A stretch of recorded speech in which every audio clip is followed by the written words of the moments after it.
What is up, everybody? John Kettler here with Pro Play Games, and I am very excited to share with you my top 8 Oak Cliff, Texas League Cup deck list for Zoroark GX and Magnezone.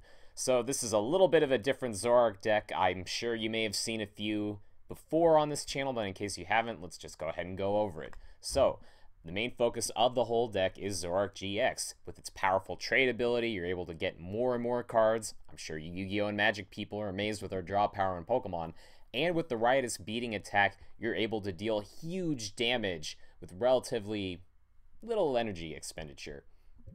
However, what makes this Zoroark GX list so special is our inclusion of a very old but very cool card from Plasma Storm called Magnezone. So, ignore this Team Plasma trait. That's really not that relevant for our deck or this deck list. But the main focus is this Dual Brains ability. And essentially, there are supporter cards in the game. They can only be played once a turn, but with Dual Brains in play, you're able to play 2 as opposed to 1. It can't stack the same way that Zoroark GX's trade can. However, when you get that Dual Brains into play, all sorts of incredible combinations are put into play.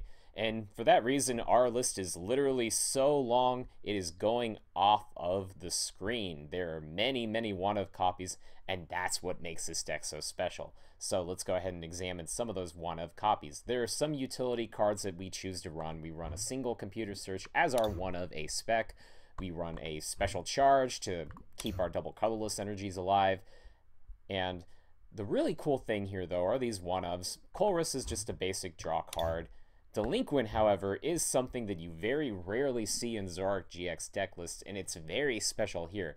So, the neat thing about Delinquent is, in many matchups, especially the mirror matchup, it is very helpful to discard stadiums, and it's even more helpful to discard cards from your opponent's hand.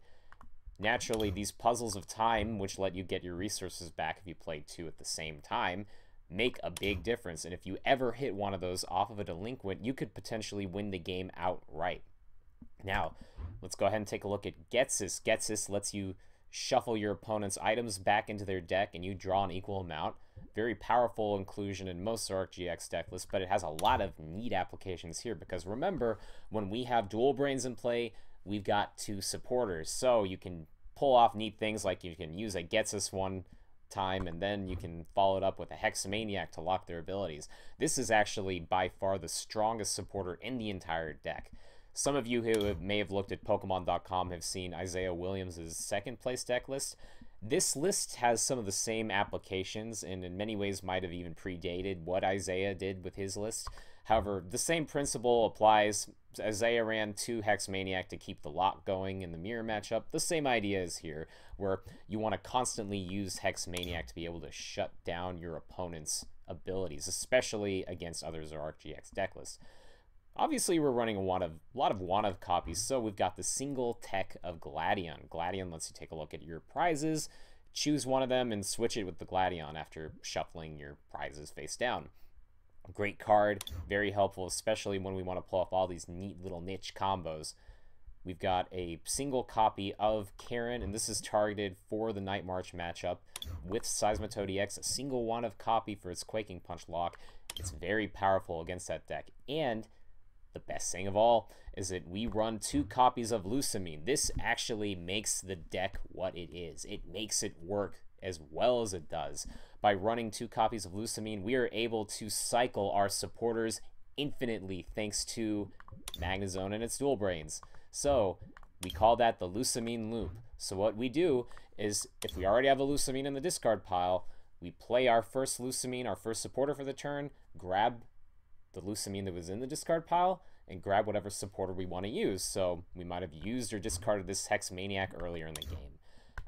Late game, we play a Lusamine, get that Hexamaniac, play the Hexamaniac for our second supporter of the turn, and then lather, rinse, repeat. Do that all over again, and you have infinite cards in your deck. It never ends, and that's the incredible thing about this list.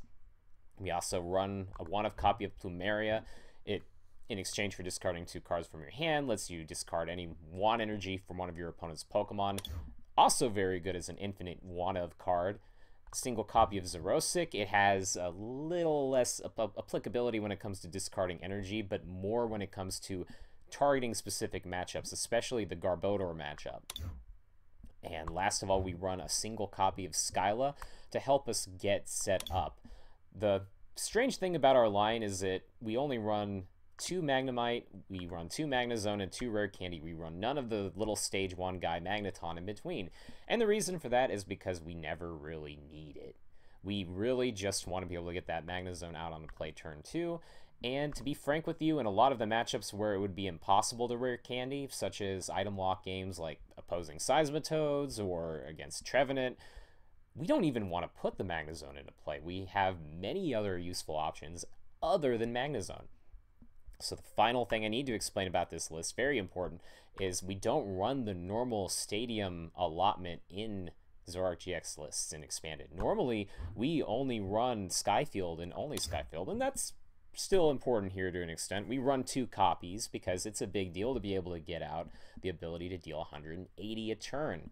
Remember, Tapu Lele is a very important card in both formats, in Standard and Expanded, so you want to be able to get up to that 180 magic number.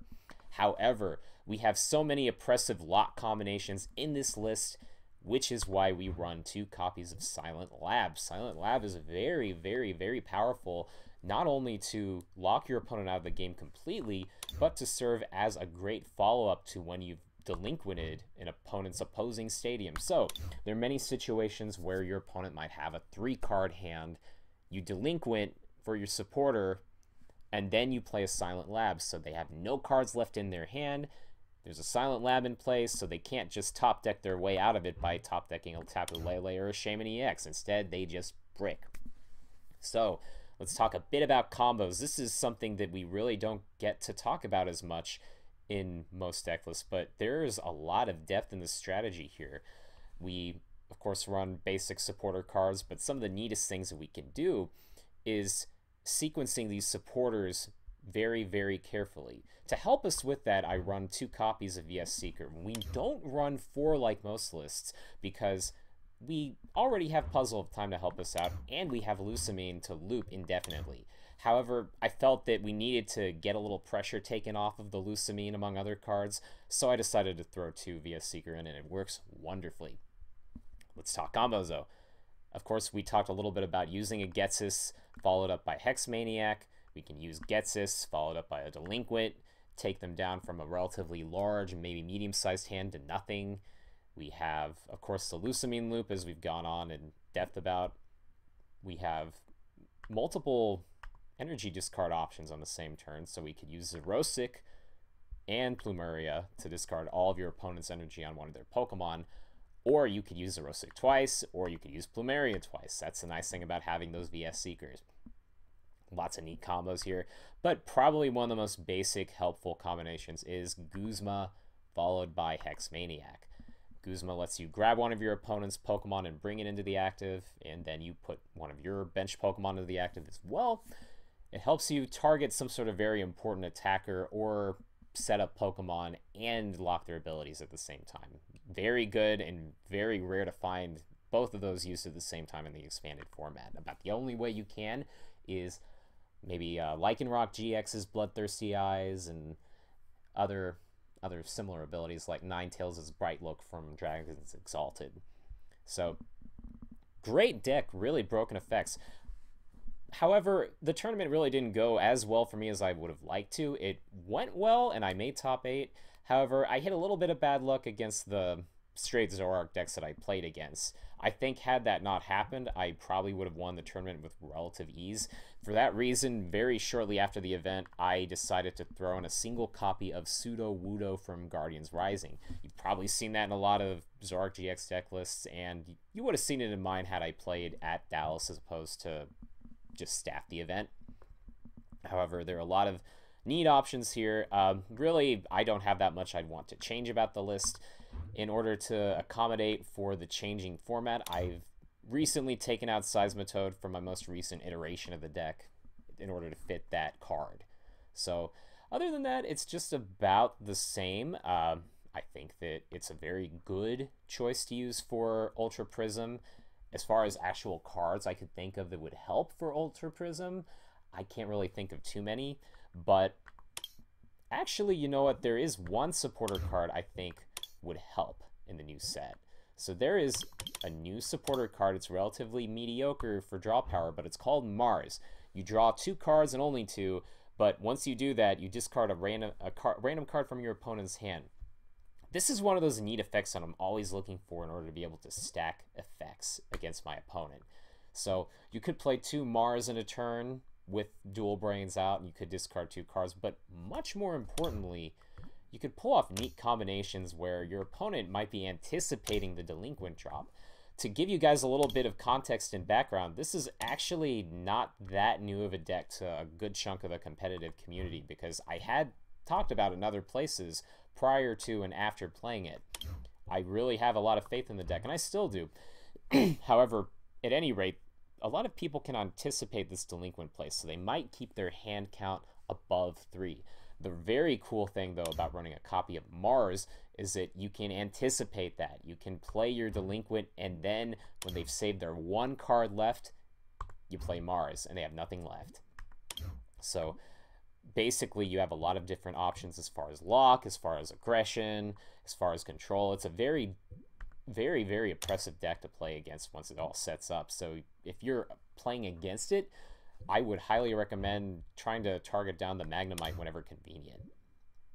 Now, as far as matchups go, there are a lot of good matchups in the pre-Ultra Prism expanded format. Against Night March, you have a lot of oppressive lock options like we talked about. We've got lots of energy denial. We have infinite Karens. So Karen lets you shuffle everyone's Pokemon back into their deck. Since Night March is all about having Pokemon in the discard pile, that's a very big deal. You can follow that up with a Quaking Punch win relatively easily. Against the Mirror matchup, I felt like it was a little shaky before the inclusion of Sudowoodo. Now that we have it in there, I think it's a very solid matchup. So normally you'll actually be falling behind 2, maybe even 4 prizes, but once you get your lock going, nobody can stop you. Not even the Mirror matchup, and not even the regionals winning deck lists of straight Zoroark and Alolan Muck. It's that good against the Mirror match once you set up. And finally, let's talk a little bit about Wailord.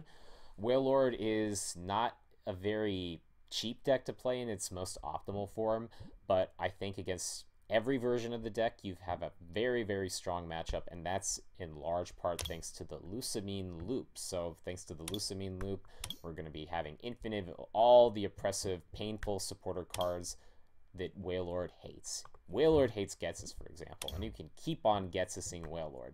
Wailord hates Delinquent because the whole name of the game for Wailord is soft deck out. They want you to deck out, but what are they going to do if they have no way to deck you out, and you, in fact, are decking them out faster? Those Delinquents add up really quickly.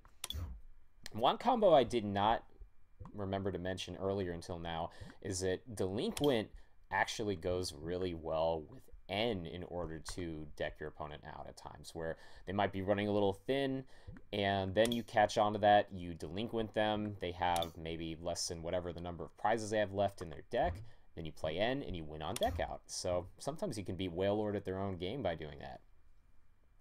Well, that's all that I've got for today, but thanks a lot for watching.